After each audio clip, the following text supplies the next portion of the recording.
n'izibika zari amagi. Iyi ni imwe mu mvugo imenyerewe cyane mu banyarwanda n'abumva ururimi rw'ikinyarwanda badasobwa. Iyi ni imwe mu mvugo itera benshi akanyabugabo, bakumva ko ari kure cyane bagera, baturutse kure cyane baba bari guturuka. Iyo babivuga bashaka kugera ku bwamamare, benshi bisanisha n'abakomeye bavuye mu buzima bukomeye cyane kuruta amazina bafite uyu munsi wa none. Abo ni nka Oprah Winfrey, Justin Bieber, Bruce Melody, Riderman, Killerman, Diamond Platnumz ndetse n'abandi benshi. Nubwo mu mvugo byumvikana neza kandi umuntu akaba yabyitegaho umusaruro, ariko bisa nkaho iyi mvugo idakora ku matsinda y'abantu. Wibuke turi kuganira ku myidagaduro. Sindi bivuge ko nta tsinda tuzi ryaturutse kure, ariko uyu munsi wa none rikaba rikiriho kandi rikomeye, ahubwo turavuga ko umusifuzi w'imvugo n'izibika zari amagi ku matsinda y'abantu mu ruganda rw'imyidagaduro ari igihe.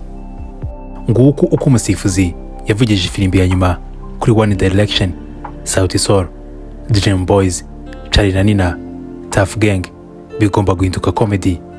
Uwayivugije kuri Urban Boys we twari tumurabyivu.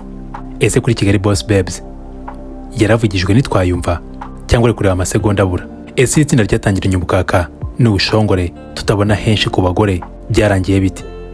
Baracyahari se? Bari he? Ese filimbi yabaye yaravugijwe nitwayumva kubera urusaku rwa live ndetse na space? Iri tsinda ryazabazwa nde?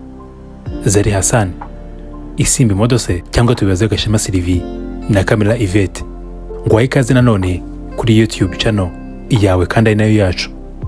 Niba warakoze subscribe, warakoze cyane, Imana igumugisha. Ikaze kandi niba ari ubwa mbere ugeze kuri iyi YouTube channel, ibuka gukora subscribe kugira ngo ujye ubona ibiganiro tugutegurira buri munsi uko bigiye kwiyongera bikanongera uburyohe. Nge wumva ndi Aime Confiance Witonda. Iyi ni Inside Edge by Ikaze.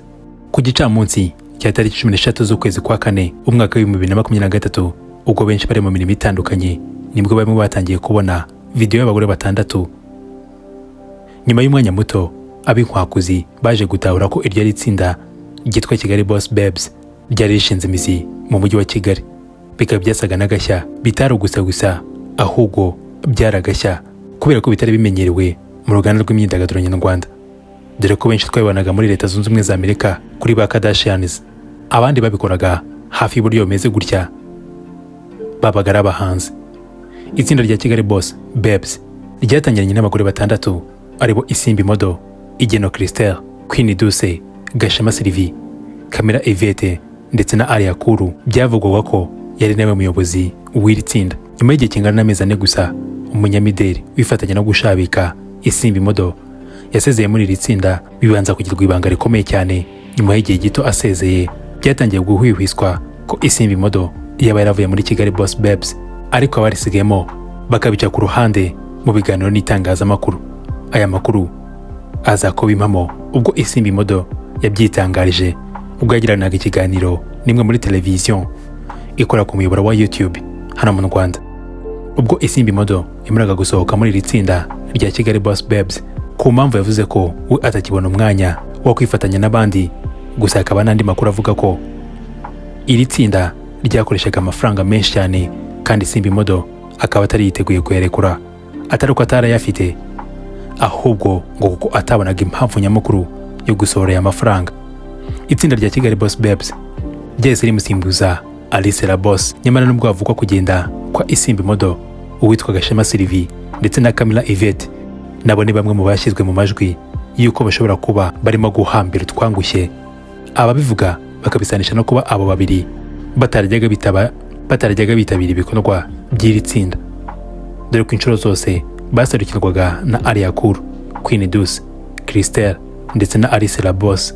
Itsinda rya Kigali Boss Babes ni itsinda ryari rimaze kumenyerwaho kwitabira ibirori ndetse n'ibitaramo bitandukanye byiganjemo ibikomeye. Kwitabira kuri bo bisa n'ibidahagije, ahubwo intego nyamukuru ni uko buri wese yabaga agomba kumenya ko abajijita faranga bahageze, nubwo bigoye guhamya ko amafaranga bihamiriza ko bafite ahari koko, kuko nta mibare ihari yizewe igaragaza ubukungu bw'aba bagore. Itsinda rya Kigali Boss Babes byagaragaye mu birori by'abakunzi n'abanyamuryango ba Rayon Sport ku kiswe Rayon Sport Day.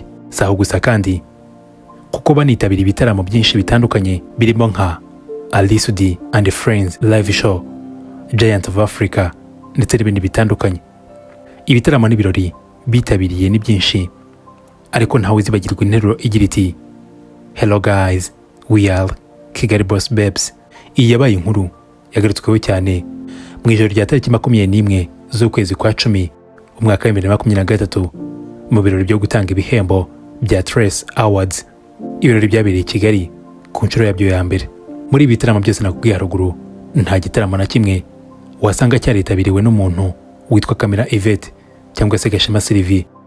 Nk'amwe mu banyamuryango byiritsind, uzasanga hafi ya hose byaritabirwaga na Aria Cool, Queen Dus, Christelle ndetse na Alice la Boss. Iyi ni imwe mu ngingo ariko itari fatizo benshi bakurikiranira hafi iri tsinda bavuga ko aba bombi, yaba Gashema Sylvie ndetse na Kamera Yvette, bashobora kuba batakibarizwa muri iri tsinda bikagirwa ibanga, dore ko hari n'abavuga ko hashobora kuba harahinduwe imikoranire, bityo aba babiri bakaba baravuye muri iri tsinda ariko bagakomeza kujya bakorana imishinga imwe n'imwe igiye itandukanye binyuze mu bwumvikane bwabo. Abakurikiranira hafi amakuru y'iri tsinda bahuriza kuko iri tsinda rizwiho gutegura ibintu byabo neza nta kavuyo karimo, ndetse bagashimirwa kuko barafashe imyidagaduro twajyaga tubana mu bice biteye imbere nka Hollywood yo muri Leta Zunze Ubumwe za Amerika bakayituzanira hano iwacu mu Rwa Gasabo.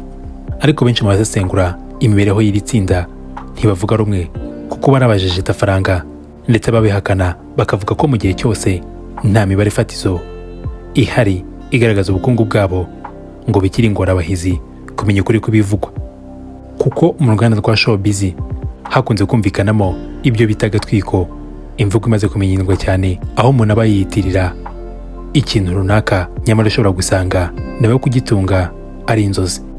Hashingiwe ku bitaramo Kigali Boss Babes yitabiriye, nubwo bitari byinshi ariko n'ibitaramo byabaga byihagazeho kuva ku myiteguro y'uko babaga bagomba kugaragara, byashonyaga itandukaniro ry'abo bagore n'abandi bantu bose babaga bitabiriye ibyo birori cyangwa se ibyo bitaramo.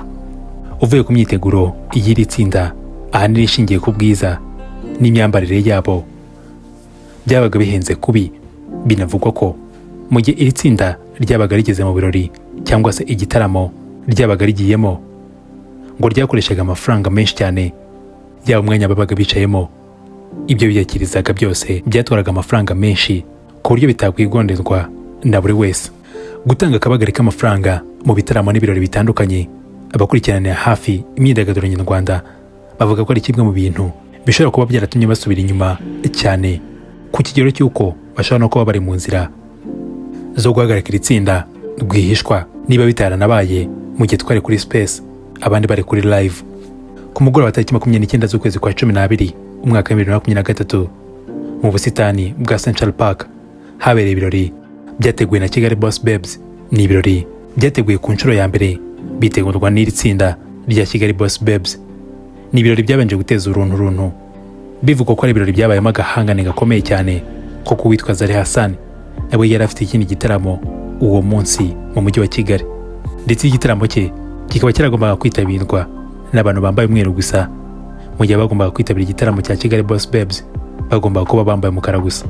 Abibazaga ko uko kwaba ari uguhangana ari akuru. Bivuga ko yari umuyobozi w'iri tsinda yavuze ko nta guhangana na Zari Hassan kurimo kuko abantu bakunda gusohokera ahantu hatandukanye, bityo rero bivuze ko uri gushaka kujya kwa Zari yari kujyayo cyangwa se akifatanya na Kigali Boss Babes. Igitaramo cya Kigali Boss Babes cyaje kuba ndetse kinitabirwa n'ibyamamare bitandukanye birimo nka MC DJ Philipita, ari nawe wakiraga abaca kuri red carpet, akaba ari nawe wavangaga umuziki wasusurutsaga abari bitabiriye kino gitaramo. Dai nanone Bwiza, Ruti Joel, Juno Kizigenza, The Ben ndetse n'abandi benshi.